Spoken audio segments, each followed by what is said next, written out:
여러분 반갑습니다. 송광입니다. 지난 시간에 이어서 천왕문을 이제 살펴보는 순서가 되겠습니다. 천왕문은 참 매우 익숙한 문이죠. 천왕문, 사천왕문, 혹은 아주 드물게는 봉황문이라고도 합니다. 이 봉황문의 예는 지금 나오고 있는 저 문이 소위 해인총림에 있는 봉황문입니다. 그래서 천왕문과 봉황문은 같은 문입니다. 그런데 이제 이름을 이렇게 다르게 합니다. 저 안에 들어가면은 사천왕이 그대로 이제 모셔지는 그러한 입장이 되겠죠. 앞 시간에 설명한 금강문이 흔치 않기 때문에 이제 사실 일주문을 지나면은 대체적으로는 이 천왕문과 마주치게 됩니다. 그런데 이제 이 문은 사실 불교를 믿지 않는 사람이나 아니면은 스스로 죄가 많다고 생각하는 사람, 그런 사람이 있을지 모르지만은 어쨌든 스스로 나는 좀 죄가 많아 이렇게 생각하는 사람은 굉장히 좀 꺼림직한 이제 그런 문이 될 겁니다. 왜냐하면은 우선 금강문이 없을 경우에는 큰 대문짝이 사천왕문엔 달려 있는데, 본래 이제 밤 9시가 지나서 사찰에서는 삼경이라 그러죠. 종을 치면 모두가 다 이제 불을 끄고 소위 잠자리에 들게 됩니다. 그래서 새벽에 이제 일어나는데, 그때 바로 이 사천왕문의 천왕문의 문짝을 걸어 잠 겁니다. 일주문에는 또 문짝이 없죠. 그렇기 때문에 일주문 자체는 걸어서 잠근다든지 이럴 수가 없습니다. 그래서 이 천왕문을 중심으로 해서 사실은 담이 많이 둘러쳐 있습니다.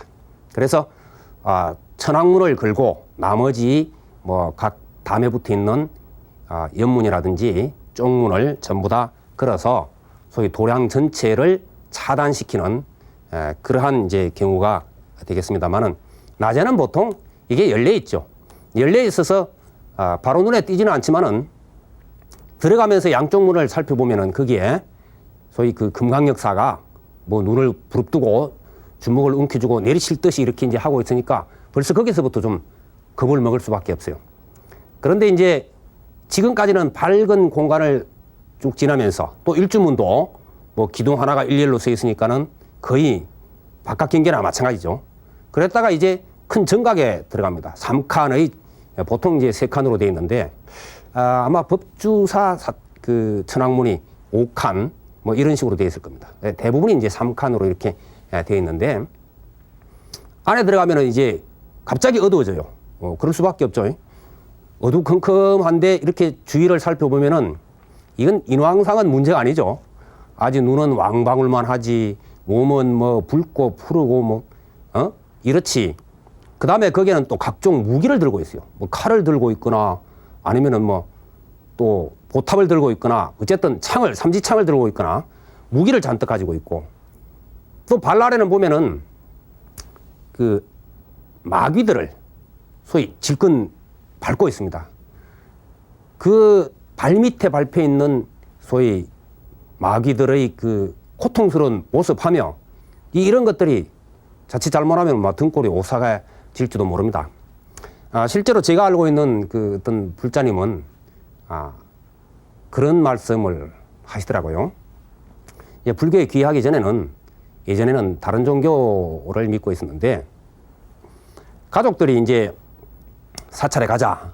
그래서 사찰에 같이 갔을 경우에 바로 이 사천왕문을 통과하지 못해서 자기는 본래 또 절에도 가기 싫은 그런 판국에 왠지 사천왕문에만 가면은 오금이 절해가지고 도저히 들어갈 수가 없었다고 그래요.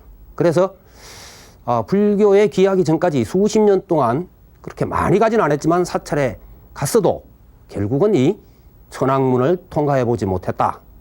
그런데 이제 불교에 귀하고 난 뒤에 가서 보면은 그렇게 든든할 수가 없다는 이야기를 해요. 이 사람의 입장이라는 게 참 묘하긴 합니다만은 그런 장수들이 지켜주니까 얼마나 좋으냐. 이제 불법을 좀 알고 보니까 그런 생각이 들었던 모양입니다.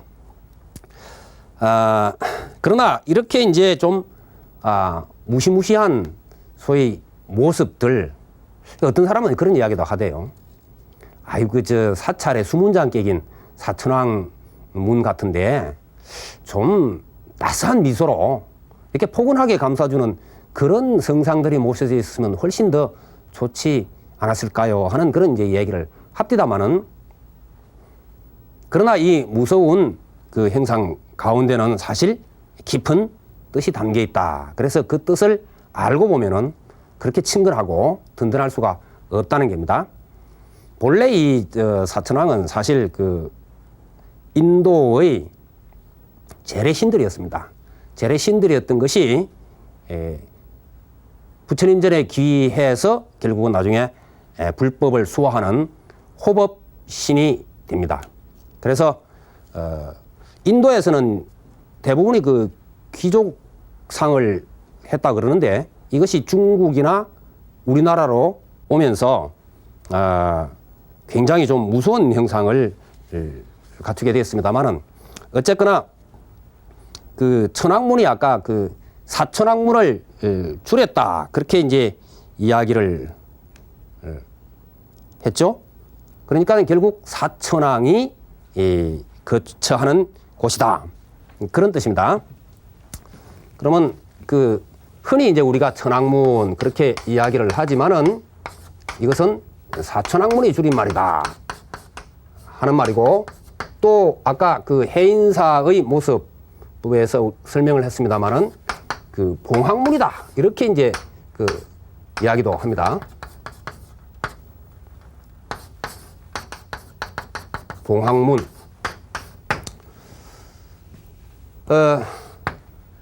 이 사천왕이라고 하는 것은 소위 나중에 이제 제가 그 따로이 수미산 우주관, 수미산 세계관을 설명하겠습니다만은, 우리가 살고 있는 이 세계를 수미산계라고 하는 큰 그 산을 중심으로 해서 펼쳐나갑니다.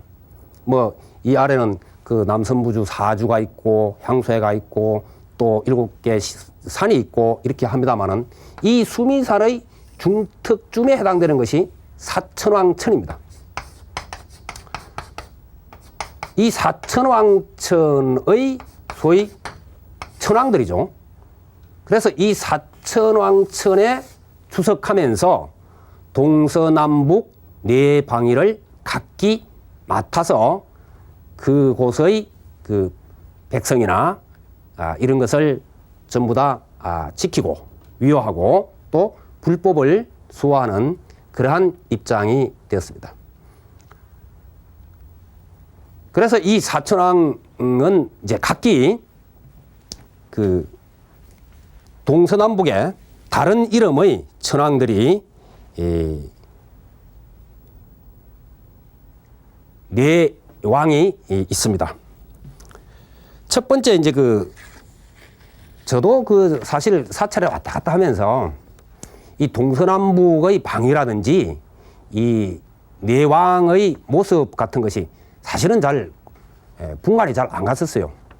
그래서 이제 제가 이런 강의 같은 걸 자꾸 하면서 설명을 하려다 보니까 이제 어느 정도 좀 구분이 가고 그러는데, 사실 처음 그냥 사찰에 왔다 갔다 하는 이들은 잘 구분이 안 될 겁니다.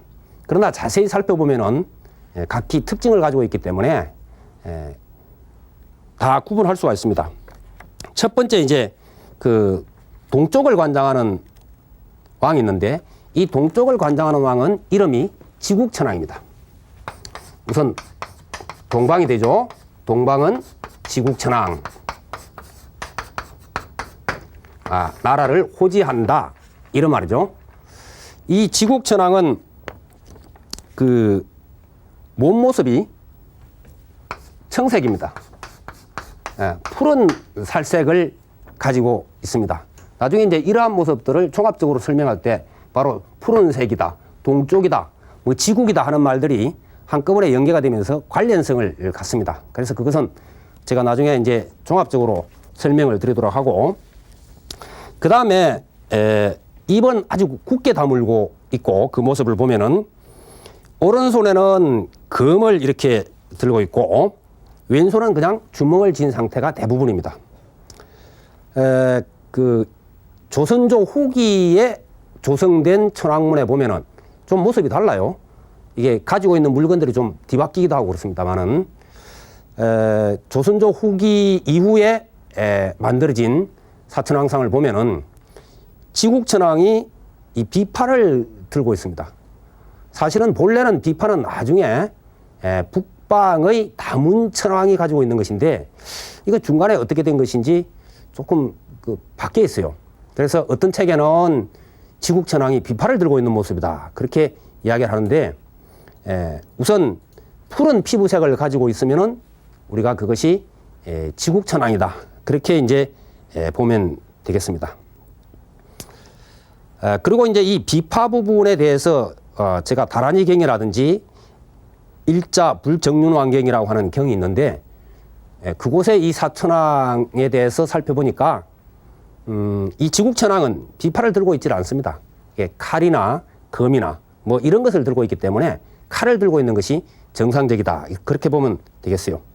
이 지국천왕은 지국이란 말에서도 보이듯이 인간을 편안케 하는 그러한 그 신입니다. 그리고 수미산 앞에 제가 그려 보였던 수미산의 동쪽 중턱 세 개의 황금으로 된 땅, 황금타라고 하는데 황금으로 된 땅의 천궁에서 살면서 특징이 선한 사람에게는 복을 주고 악한 사람에게는 벌을 주는 그러한 그 일을 합니다.